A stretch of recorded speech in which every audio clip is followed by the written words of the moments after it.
and ransomware has been touched on throughout the day, but not at the level of depth that we're about to get into. So let's get right to it. We got a great panel of experts, starting with Trent Duffy, who's the Vice Chair of Public Affairs Practice, focusing on strategic communications for public policy, government, crisis litigation support, advises clients on a range of issues involving regulatory, legislative, legal, and other high-stakes areas. As I said, everyone in this room knows that there's now this separate component to most incident responses, and that's the communication strategy. So we're lucky to have Trent. You may not know from his background, but he was Deputy Assistant to the President and Chief Deputy Secretary from 2003 to 2006 under President Bush, George W. Bush. And he's still called on today to provide expert commentary regarding the current administration, and that's always fun to watch. And that makes him the Toby Ziegler of incident response. Next up, Scott Goddess. Scott Goddess has been with us again since the very first incident response forum. He's co-chair of Barnes Thornburg's Data Security and Privacy and Insurance Recovery practice. So he's a cyber insurance lawyer, if there were such a thing. There is, and it's Scott. But really, he's so much more than that. He's recovered more than $1 billion for his clients. And Scott is who you call when you're not getting paid. And what's amazing about Scott is something you'll see with, again, a lot of panelists today, is he's the same guy who will do your appeal, who do your trial. I saw him before. I said, what are you up to? He's in the middle of a trial right now. So he's an insurance lawyer who will also go to trial. And what I love about Scott, he can review your cyber. It's something we work together a lot on. He'll review your cyber insurance policy and tell you what's great about it and what stinks about it. So there's all kinds of interesting reasons to hire Scott. But what I've always been blown away is that he's an appellate lawyer, a trial lawyer, an insurance lawyer, and everything, and he loves it. He loves to read these policies that are 9,000 pages long and tell you what's wrong with them. So thanks for being here, Scott. And of course, Scott is the Rip Wheeler of incident response. Got a problem? Send Scott. Next up is Michelle Reed, the co-chair of Data Privacy and Cybersecurity at Paul Hastings. 2 decades of advising companies, boards, executives on crisis management, regulation, enforcement, litigation. It's just amazing. This is, again, if you want to feel insecure, try to do these introductions, because it's just, look at Michelle's accolades. And I don't even think I got the full page. Just every conceivable award. I like this quote from her: cybersecurity and data privacy is one of the most fun practice areas because you can go to sleep one night and wake up the next morning with an entirely new cybersecurity threat or regulatory regime. She's definitely been doing this long enough time to be able to say that, and so glad that she's here. And she's the Marie Curie of incident response because, like some of the others, she pretty much invented it. Next up is Aravind Swaminathan, the global co-chair of cybersecurity and data privacy at Orrick, where he focuses on regulatory risks, cybersecurity incidents. He was a former cybercrime prosecutor. He was the CHIP in the Western District of Washington, like a lot of the other credentialed peers. What I think is interesting, and you may not know this, is he draws on his roots of almost 30 years ago as a high school technology teacher at the Dwight Englewood School in Englewood, New Jersey. And he still devotes a lot of his time to advising independent schools on AI, online safety, cybersecurity, teaching, and coaching. And that makes him the Bill Nye, the science guy of incident response, which you gotta love that. Jen Beckage. Her law firm exclusively dedicated to cyber, proving that you can have a global practice from anywhere. Jen's brain power is unbelievable. She's a robust mix of technologist, lawyer, and spectacularly successful business person. What you might not know about her, she's also an incredibly courageous person. For example, one year when we did this by video, she got this terrible cancer diagnosis, and she did it while she was literally receiving chemo. She did her presentation.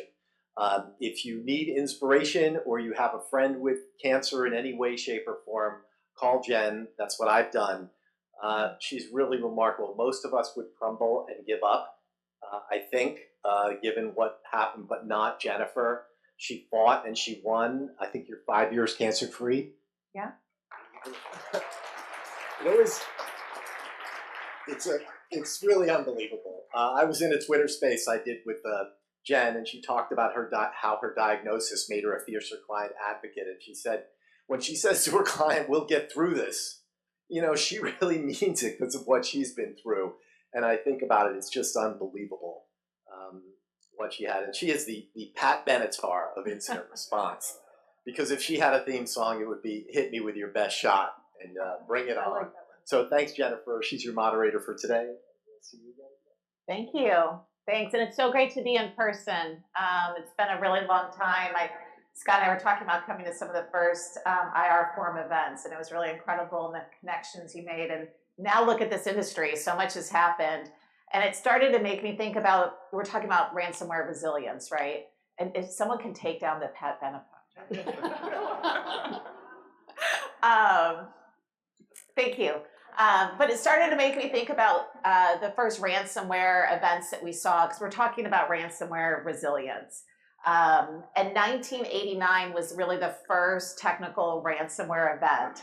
There was an individual who was passing out floppy disks, I almost said CDs, floppy disks at the WHO AIDS conference back in 1989. And it would encrypt the individual's machines, and he was demanding $189 to be paid to a PO box in Panama. And then we really didn't see anything for a while, and then we saw this big explosion of ransomware that really started in 2013, 2016, kind of during that time frame. But we've really come sort of a long way if you think about it in such a short period of time, from passing out floppy disks, right, to now having these really sophisticated events, including ransomware as a service. And we'll talk a little bit about some of this history as we go through. So with the panel, we're going to talk about all things ransomware. I did say before we started, and we could play a little drinking game in our heads, we are not going to talk about enabling MFA and having segregated backups. We've been talking about it for over a decade, right? We all know that. So we're going to come up with some new interesting case stories and just kind of tales from our experiences. So first one out to the group, just generally what happens in a ransomware event? Maybe Trent, you want to take us through? Well, from my view and from a communications perspective, like 5 main things. Usually there's a sense of panic amongst all the senior leadership, because as much as you try to prepare for it, when it actually happens to the senior leadership team, it's still very creepy. The previous panel was discussing some of the real personal threats that are now just a part of the daily life. And so that makes it real in ways that even the best tabletop cannot anticipate. And then the other thing is, they are senior leadership events. This is involving the CEO, the GC, all the people in this room that have had to deal with this. And this is not a place for the faint of heart or on-the-job training. These are very pressure-packed situations that require clear thinking and people who've been through it before, who can provide that kind of calm counsel. I think the other thing we see is that there is a initial strong temptation to over-communicate or to provide rosy scenarios, which I'm sure we all have counseled our clients that we cannot do, because these things take so much time. But normally the executive leadership team is used to dealing with an outage, but they're not used to dealing with a forensics attempt that can take weeks, if not months. But yet you have this dynamic where there are clients and customers, your own employees who may be getting harassed, who are banging on the leadership team for information. And then, finally, despite the fact that, experience in a ransomware attack is important, every single incident is different. It's different data, it's different threats, it's different effects on the supply chain. So until you can actually go through that ahead of time and really pressure test a lot of those decision trees, it puts you in a better position to respond to an actual event. I like that we're starting about communications first, because I think at a ransomware event, so much is about communications, internal, external, with a threat actor, law enforcement, right? It's a lot to handle. What are any kind of stories you'd like to share, or best practices? Well, best practices are certainly to be prepared, but to trust the counsel. But again, go back and look beforehand on what a business interruption would mean. Like we've dealt with a mortgage company whose millions of clients couldn't close on their homes because they had a business interruption. How does that go into your broader business plan where you have millions of customers who've gone through the royal pain in the neck of going through all this, and then all of a sudden they can't close on their home. We've had medical supply companies who weren't able to deliver, medical supplies and prescription drugs and other, important things. So how do you really pressure test that in advance? And then, finally, being honest and open about dealing through an incident. So many of our clients think of communications as only external, like dealing with the media. But how are you anticipating dealing with your most important customers who are wanting to know exactly what happened and wanting to spend some time with your CISO and wanting to spend some time with your GC? That all takes time.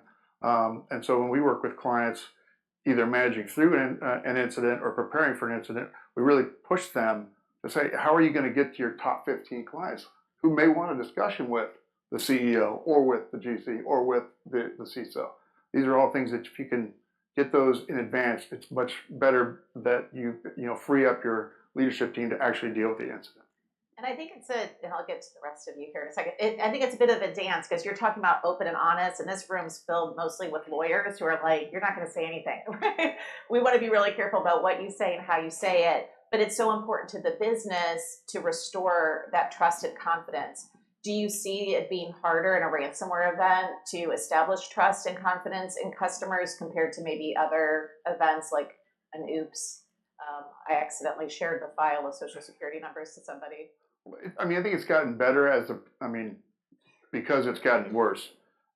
Like you said, in 2013, 2014, when ransomware was still relatively new, there was this stigma to it. Now it's become so commonplace, there's more sympathy amongst, corporate America that this can happen to me or has happened to me. So they're willing to give you the benefit of the doubt. But the more you can be open with them, and I completely agree. You do not want to over communicate. That is a huge uninflicted, self-inflicted wound, actually, that we see from time to time. But to get those statements, those holding statements, as far as you possibly can, so that you're literally not spending 1 hour on the phone with 15 of us, copy editing a statement and parsing over and this and all those sorts of things that can be incredibly time consuming. And this is a really critical piece. For the lawyers on the panel, I think this is a dance that we play, and this is a really important, critical role for the organization, right? And as I was joking, the lawyers don't want to say too much in a ransomware event, but I think it's interesting you mentioned it's almost like not a badge of honor, but I grew up in Texas, hence the boots. And, if you survived a hurricane, people would make T-shirts like, I survived hurricane, blah, blah, blah, right? Now it's like, oh, I survived lockbit. I survived, right? Post-event, they'll keep their lips closed during the event, but post-event, it's like, yeah, we experienced a ransomware event last year, and we made it through. It's interesting how people are kind of showcasing this, but how do you work, with communications teams, and what pitfalls do you see in communications during a ransomware event? I'll start. So one thing I would just say is we keep talking about it in terms of business interruption, and I think that doesn't do it justice. I think we have to start talking about it as business disruption. And I think there's a qualitative difference between that vocabulary, because really the biggest impact we're seeing is, and this gets to the customer point in a second, but it's like, what are the services that are actually functioning and not functioning? And the answer is like, talk is cheap, frankly. You're only going to be able to demonstrate and earn that trust back by action. And so you can say all you want, you can say these services are not offline or these things are still working safely, but if you can't prove to your customer base or give them enough evidence or enough justification to continue doing business and connecting with your systems, you've lost that. You've lost that, and it's irretrievable. So what we think about doing is leaning into that, depending on what sector you're in, that level of transparency, right? So like in the B2B space, oftentimes we see where disruption is the most impactful.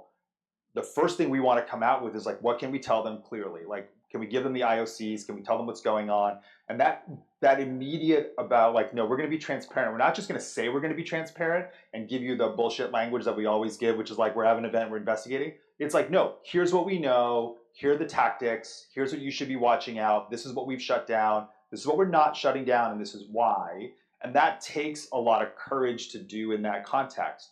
But if you can start on that foot, right, with your customer base, that's the place to earn trust. And so you have to be careful in doing that, obviously, to not get out over your skis. But that is really the balance that you're trying to strike, right? Because you can say, oh, these services are still online, but it's like, well, is it safe to do business with you? Well, here's what I'll tell you.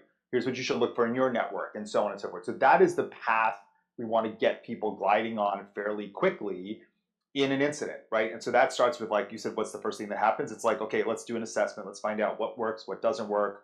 Where is the bad guy? Where are they not? What data has been taken, if any?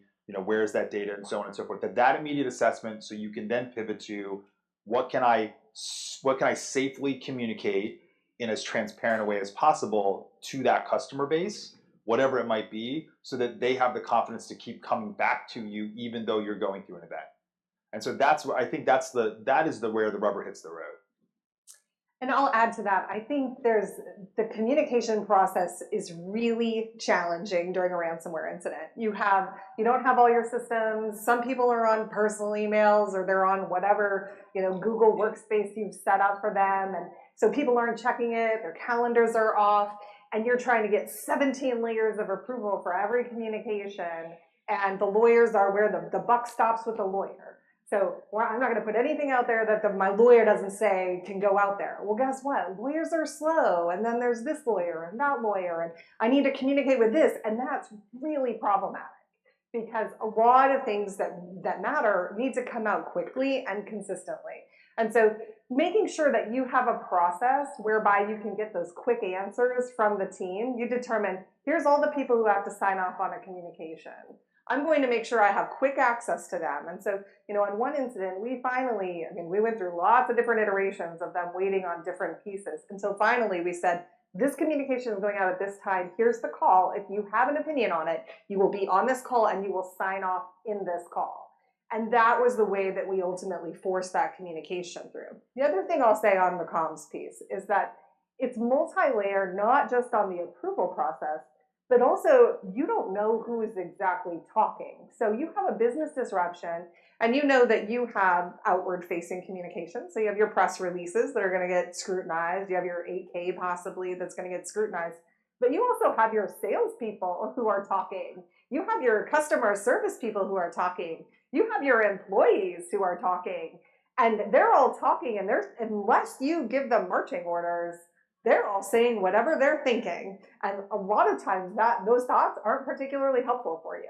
And the reason why that matters is because in the middle of the firestorm that is a ransomware incident, some point you will have calm. You will have either paid or you will have restored, and life will seem to be back to normal.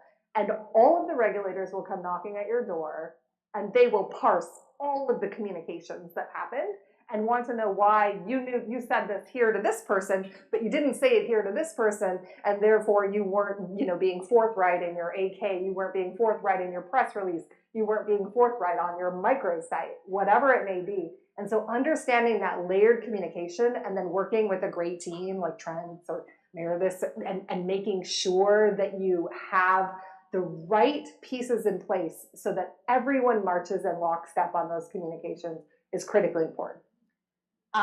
You said a couple things lots of things that were very interesting, but and could anyone talk a little bit about the privilege and how you handle privilege when you're working with outside communications? We love them. We need this. This is important, right? But how do we be careful to make sure that, right? Because we're essentially telling the communications team, whether it's with the attorney or not, everything's horrible. We made a big mistake. We should have, never had those admin credentials for this individual. This is where, right? Put a spin on it. Make it sound good. Yeah, right. That's exhibit A for plaintiffs, right? Having litigated these cases, this becomes really troublesome. So what are some best practices to help protect privilege? So I hired a communications director to come work at the firm.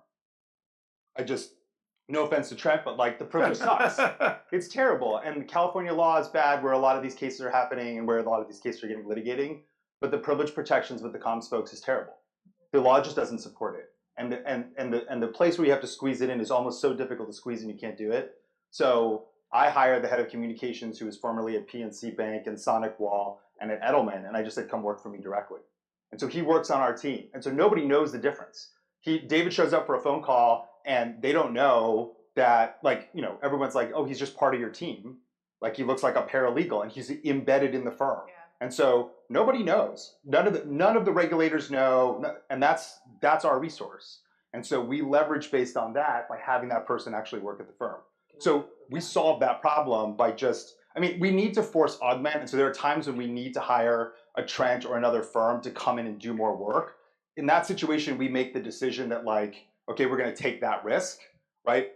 But part of it was a lot of the clients were saying, like, I don't really know how this works. And we said, we'll solve that problem. We'll just bring it in-house. So, you know, on a related point, it's super important, in addition to what people have said so far about privilege, is where does your insurance carrier fall? So let's talk about, Aravind talked about California, right? There's a great decision under California law from a federal district court that says, for example, if you involve the broker, the insurance broker, as part of the discussions, then the discussions are no longer privileged. And what's great about that decision is there's another great decision from a California federal court that says if you involve a broker in the discussions, it remains privileged. And so these questions, in addition to the comms question, become a remarkably difficult challenge for all of you that are trying to interface with insurance companies. And you will talk with lawyers that say, we're not going to tell the insurance company anything because it's not privileged. And in fairness, that's the most protective approach that you could take. It's a third party. It's not the attorney, it's not the client, it's a third party. So where's it land? And if the insurance company has not flat out said, yes, you're totally covered, then you say, well, they've reserved their rights, they put themselves at odds. And it is the most complicated series of conversations that I have with defense counsel, with the policyholder insureds, with the insurance carriers. Because if you take the most protective position possible, which I understand, then the insurance carrier is going to say, well, I'm not going to pay for anything. And the reality, here's the reality though. The reality is in I don't know, the dozens and dozens and dozens of class actions that we're litigating, not once have I gotten a request to the carrier. There's never been, like, not once third-party discovery of the carrier for, like, what do you know? Yeah. Hasn't happened, right? Same. Right? Same. Okay, number two, the number of times where they've actually subpoenaed the comms firm, twice.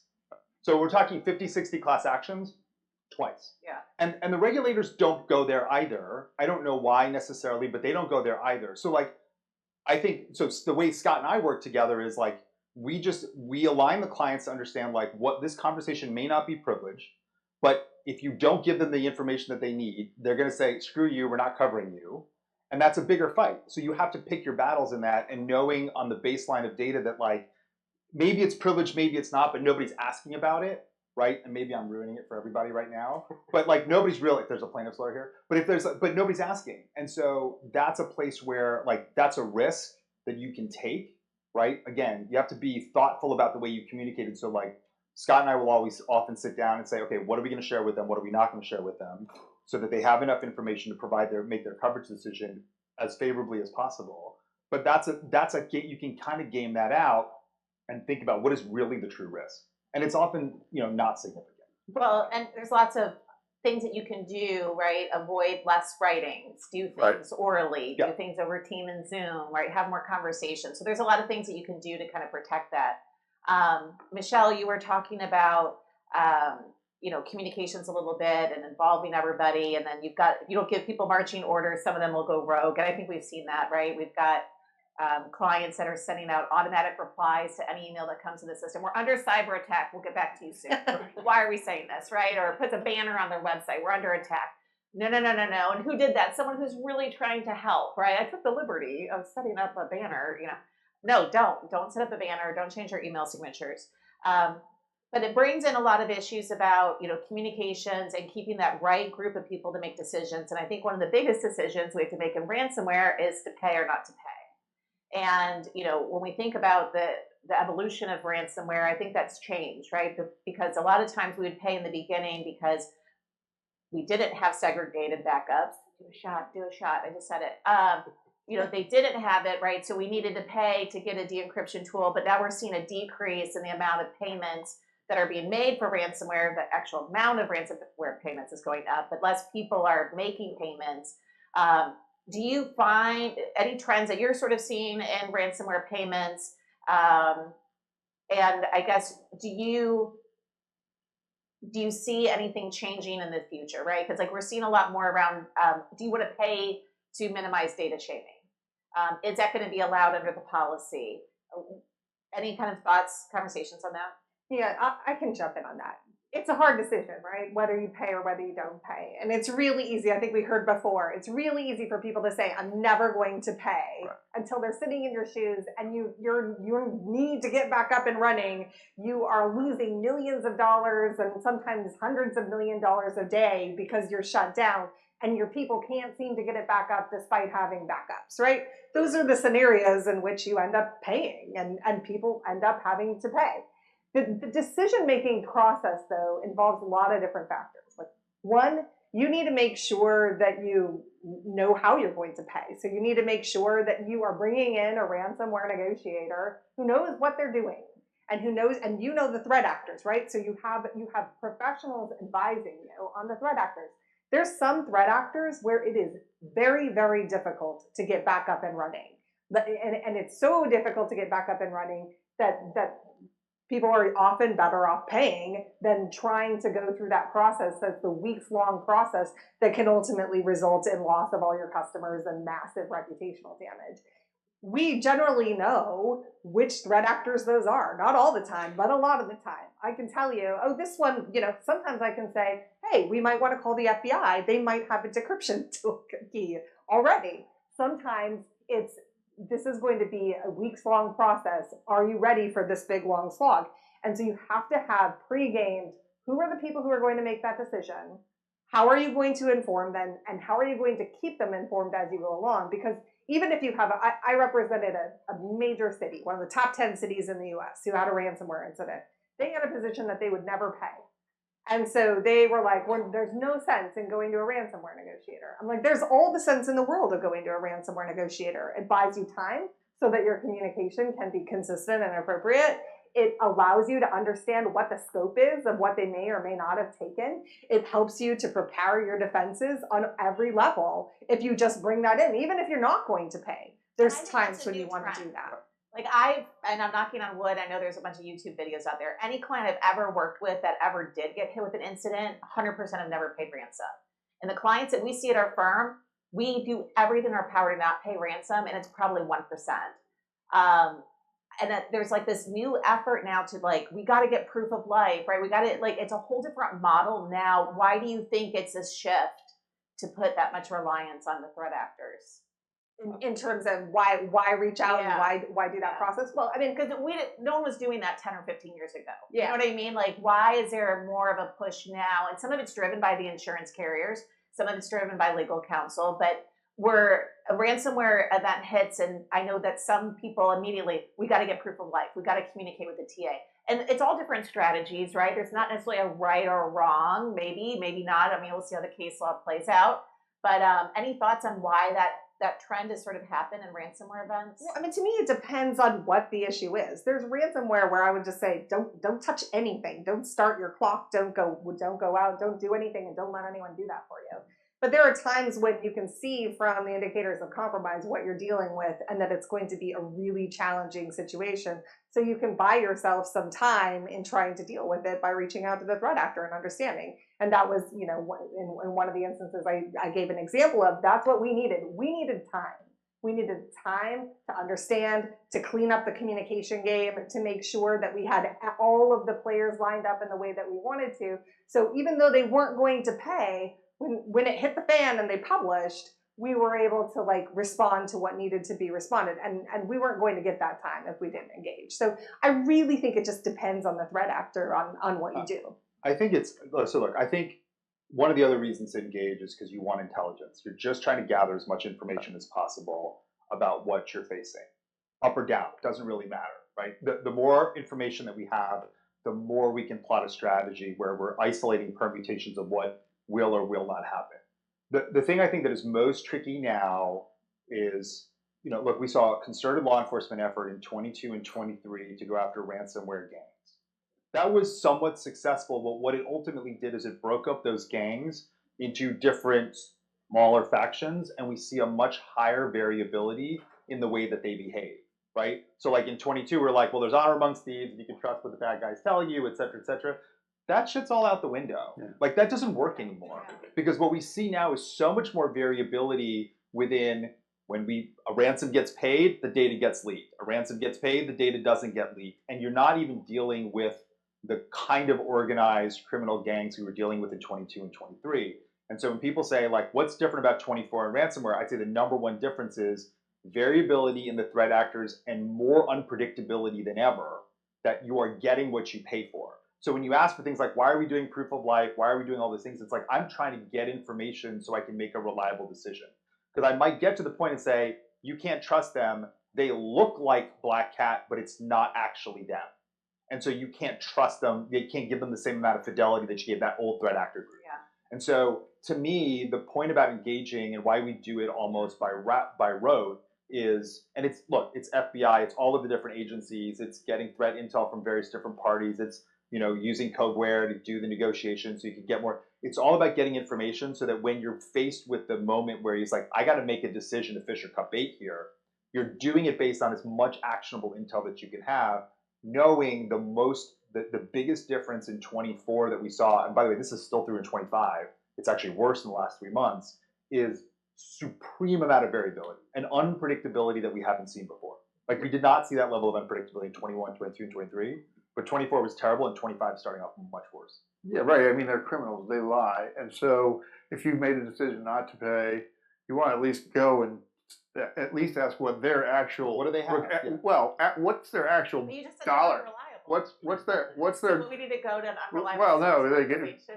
Well, if you pay no pay, you gotta argue it. But if you are having communications with the threat actor and they say it's $50 million to get your data, and then you say the hell with you, then they turn around and go to TechCrunch and say we only said it was $1 million for the data, and then you've got all these clients and customers saying you didn't pay $1 million to get my data back. Then you got a real hornet's nest on your hands, and so that all goes to the argument of communicating. So you have that intelligence, so you can do those B2B conversations with respected peers and clients and say these guys are thieves, criminals, liars. They were asking for $50 million. It's ridiculous.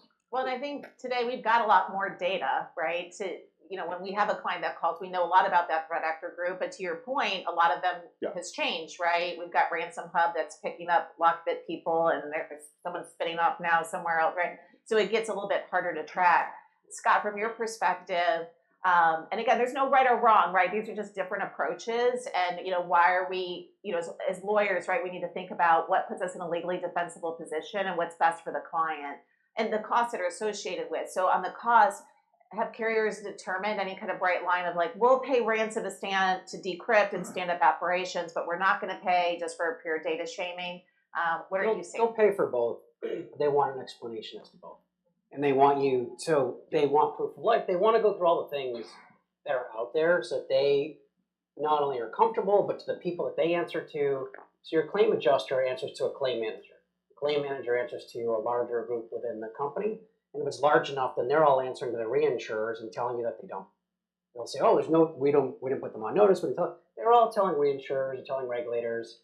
I don't know, why is it in a settlement agreement with an insurance carrier that always wants to be able to disclose to reinsurers and regulators? So all of these parties are in the background. So the more information that can be shared with the insurance carrier about steps taken to show carefulness and why payment is going to be made for whether it be shaming or whether it be to unlock systems, the better. Of course, as an aside, something I wanted to mention earlier in the communications, when you're talking communications and the insurance carrier asks you for everything under the sun, just be aware, the minute that they ask you about things that are in the application, like what systems did you have, what backups, what MFA did you have, danger, Will Robinson.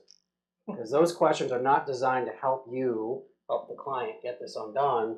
Those questions are, every time I've been involved, designed to feed to their coverage counsel to be able to say, we're not covering because your application was wrong.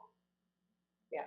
One other thing we've seen an uptick in, I want to just mention, because Scott reminded me of something, was we've seen a real spike in swatting coming out of threat actors. So like, if you don't know what swatting is, the real quick thing is like, in the old days, swatting was somebody would call the cops on your house and say like, oh, so-and-so is having a fight or beating somebody in that house. The cops would all show up and there would be, you know, people with guns and stuff, and it would just cause big chaos and put stress on whoever's living in that house. Well, swatting became a thing. You know, we prosecuted some of the very first swatting cases in my day, but now swatting from the threat actors is becoming more and more common. And there's various different shapes of them, all the way from people just cold calling executives to employees to secretaries to customers to business partners, and just making things up or telling them the truth, whatever it is. It doesn't really matter. That other lever of pressure, Sam, I think, talked about 3 different levers of pressure. I'd actually add that there's a fourth. And the fourth one, I think, is they're using your reputation, they're using your relationships to leverage those against you by dividing them. And they're doing whatever they can do. And so we've seen a big uptick in swatting as another way to put pressure on you to get them paid. Because it's only when you pay them, they will stop calling all your customers, right? Again, in like the B2C place, we don't see that much. We see it more in a B2C play internally at the company, calling executives and board members. But in B2B situations, we see them calling customers all the time. Yeah. And sometimes it goes away, sometimes it doesn't. Sometimes it doesn't. Sometimes you have to right. pay and it goes away. That's right. You know, we've got less than 10 minutes left, so I want to make sure that we talk a little bit about the future of ransomware and where we're seeing it, right? Because we're talking about the trends. I mean, we used to not have, the market was not this penetrated, right, with so many different participants, but on one incident, you could be working with a law firm, a comms team, a ransomware negotiator, data mining team, right? Like all of a sudden there's like 9 million people to be involved. And to your point, Scott, right? Like you've got to explain this to the carrier, like, why did we spend this much money? What was it for? How did it actually minimize, you know, risk? Do you think bigger is better in this market? Having this many players, is it helpful? Do we need to go back to maybe streamlining some things? I mean, working with large companies, I think you were kind of hinting at this, Michelle, right? You've got a lot of decision makers. So now we have a lot of decision makers and a lot of third parties involved. Are we actually making this process slower and more expensive? So Jen, one quick point. You said, if the carrier says, why did you spend all this money? You're in a very uncomfortable spot. Yeah. Because every time you've gone and spent the money, someone's gone and spent the money, you're going to the carrier and saying, hey, we spent all this money, it was super important, we were scrambling around, and we were moving at the speed of light. The carrier's going to say, okay, well, we got to think about it, and we'll get back to you, and then they won't, and then they will through coverage counsel, who will tell you that the amount that you spent, whether it's $1 or $1 million or 10, that was an unreasonable amount. And why didn't you come to them in advance? And so I'm always told, don't tell people what to do, but you can give them best practices. So best practice in this context, as best as you can, go to the carrier adjuster and say, here's the organization we want to use. And even better best practice is working with the vendors and saying, how much is this going to be? In the minute that they know they're going to run over, go back to the carrier and say, we need more money. This is going to be more expensive. Because it's just my bread and butter when I'm not in court fighting with them is arguing with them about why an amount spent was totally appropriate. And they're sitting in the catbird seat at all times saying, well, I don't think that was appropriate after the fact. So then the policyholders in the spot would spent the money. And they thought that they needed to, and I don't fault them at all, because they were scrambling around and it was a company threatening event. And the adjuster said, well, that doesn't seem reasonable to me. Because I had another event where it was a third of the price. Could have been, 1/10 of the size, whatever it is. But. Yeah, I'll add to that too. If you involve them during the incident, as difficult as it is, if you involve them during the incident, they feel the time pressure too. So you can say, like, look, we got a clock. You're either on it or off. Like, let us know, but we have a clock. And then if they don't get back to you, then that's a great record for you when we bring in Scott for the coverage case, right? And so making sure that you're thinking through, why do I need this team? Do I need this forensics team? Sometimes you have 2 forensics teams, right? You may have one piece of it where you need a different forensics team than this one. And there's a darn good reason why, right? If you have some sort of critical infrastructure or some piece, you may bring in multiple things, but you're going to have to be able to explain it. So when you bring someone in and you make sure that you have a centralized process for who's being brought in, you also, by the way, have time codes so people know what they're spending. So when you do the business disruption claim, you can say, this is how much it cost us. And when you go through, you have a process. And then all of those expenses flow through, and you have an explanation to them on why you did it.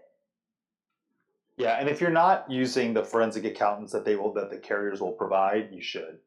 They can help you align those expenses, but really from the business disruption standpoint in terms of what your actual losses are, so those can be recouped. But that's a service that the carriers oftentimes part of your policy, right? They will have a forensic accountant come in and figure out what those costs are. Companies who don't use that are making a mistake, right? It's a really great resource, and the level of fidelity, which I think, Scott, you and I have been able to get those expenses recouped, has been so much higher when you're using a resource that they're going to pay for anyway. So, right, like there's very little reason in my view. I don't know, Scott, if you have a different view. No, I agree 100%. I mean, there are policies, they vary on this, but there'll be claim preparation costs. It's not outside counsel, not coverage counsel, but it is a forensic accounting firm. And there can be anywhere between $25,000 to $250,000, $1 million, depending upon the policy, in coverage for those amounts. And you can go right to a forensic accounting and firm and say, we're hiring you and you're part of it, and the carrier is supposed to pay. Yep. And on the whole, they step up and do the right thing in terms of at least paying that part. I think I'm going to throw you a softball, but the one thing I always hear from companies is, well, I spent a lot of time working on the incident as a CISO, and based on my salary, my average hourly rate is X amount of dollars. Could we recoup that expense? I don't think there's been a single time where I've not been asked that. And I think once there was a policy that addressed it positively. Most policies say that they do not include the cost for salaries and overhead and non-overtime costs of internal personnel. This typically goes to the CISO's time. Anybody, and invariably, if you've worked on these, you know companies shift around personnel. Everybody turns into an incident responder at a company. The company's not doing anything, so no one can do their regular job. And now everyone's doing incident response work. And then they come to coverage counsel and say, hey, I had all these internal costs that I've calculated. And I say, well, we'll submit it and we'll see. But understand that there are provisions. Now, some policies don't exclude it. Some policies out of the London market explicitly do include it. But the craziest situation is you, as a company, can be in a situation where you would have been better off hiring an outside party to do the work rather than shifting internal resources, because the policy will explicitly pay for those external costs, oddly enough, rather than internal. And what makes sense to people outside of the insurance world almost always does not make sense to insurance adjusters. So the only thing to add to that is, although you can't always recover it from insurance, in the unlikely situation that there is a prosecution and a conviction, you can recover it in restitution from the bad guy. And like everyone's like, well, is that really worth it? And it's like, well, look, if they're going to prosecute the case, one of the things that they're looking at is what's the value of the case. So they will take that into account. And by the way, we've prosecuted, both as a prosecutor and as a lawyer representing companies, we've gotten people convicted and we have restitution awards against them, right? Which then we can go and, take their wages, take whatever it is that we can get a hold of. It's like you just a little bit of extra pain you can cause the bad guy who's not really getting a long jail term anyway, but you can do that. So like, the point is, you should be keeping track of that somehow. I wouldn't spend a lot of time on it, but it does go into factor whether the FBI will take a case because it goes into the total loss amount of the Computer Fraud and Abuse Act. No, you just got a little time left. Talking about resiliency and ransomware events and talking about trends, what the future holds. One of the things is to, let's say you do make a ransom payment, being able to trace those funds and maybe try to recover those funds. Our firm has a big crypto division run by Kevin Johnson, who's in the back there, so he can get all the credit for this. But, getting those recoveries has been really fantastic for clients, whether they're high net worth individuals that have been subject to some sort of crypto fraud or trying to recover that ransomware that was paid. Do you see this? I mean, we have tons of business, right? Like this is only exploding, and with our tech backgrounds, that's what we're focusing on. But do you see this as because you were just talking about it, right? As more opportunities to get that restitution? Yeah, I mean, it's a really good point. I'd say here, I'm going to say like a broader point that relates to that. This is a really interesting time in government, in the federal government, as it's looking at policy changes it's going to make in response to these kinds of events, particularly around BSA, AML, and OFAC. And really, if you're interested in an inside track and a really cool policy job at the White House on cyber, let me know. Because and I'm serious about that. If you really are interested, let me know. We have an inside track on that. But that is a place that's going to be really interesting to see how the executive branch responds to what they agree is a threat. And as they're shifting resources around in the government, you can agree or disagree. But I know firsthand that that's going to be an emphasis of the new administration, is thinking about how BSA, AFAC, AML incorporates into their cyber policy and how they're going to fight that war both on a virtual standpoint and in a kinetic standpoint. And so there's some really interesting things that are going to happen around just that issue in the White House over the next 4 years. And so if you're interested, let me know. And shorthand, yes, you can sometimes recover. It's complicated. It doesn't happen all the time, but yes, you can sometimes get your money back. Any parting thoughts on cyber resilience, especially as it relates to ransomware? Go down the line. Just be prepared, and be prepared for the worst, because it's going to happen. I mean, we were involved with the Bybit theft. It wasn't a ransomware incident, but it was a sophisticated phishing attack that nailed the CEO of Bybit, who's arguably one of the more sophisticated actors out there. He blind-signed an authorization. $1.6 billion was gone to the North Koreans. So it's real. It's a matter of when, not if. Play nicely with your insurance carrier for as long as you can, and that way, have them be on your side, have them be invested in your matter, have them weigh in with all of the questions, and things should go much more smoothly. Use your experts, whether it's a lawyer, a comms, a recovery firm, whatever it is, make sure you use them. It'll make all the difference. Mine is hire Scott, which I do all the time. Yeah, it's how we get paid sometimes. I call Scott and he gets the carrier to pay us. So hire Scott. That's my parting shot. Here. Great. Well, great job, panel. So great to see you all.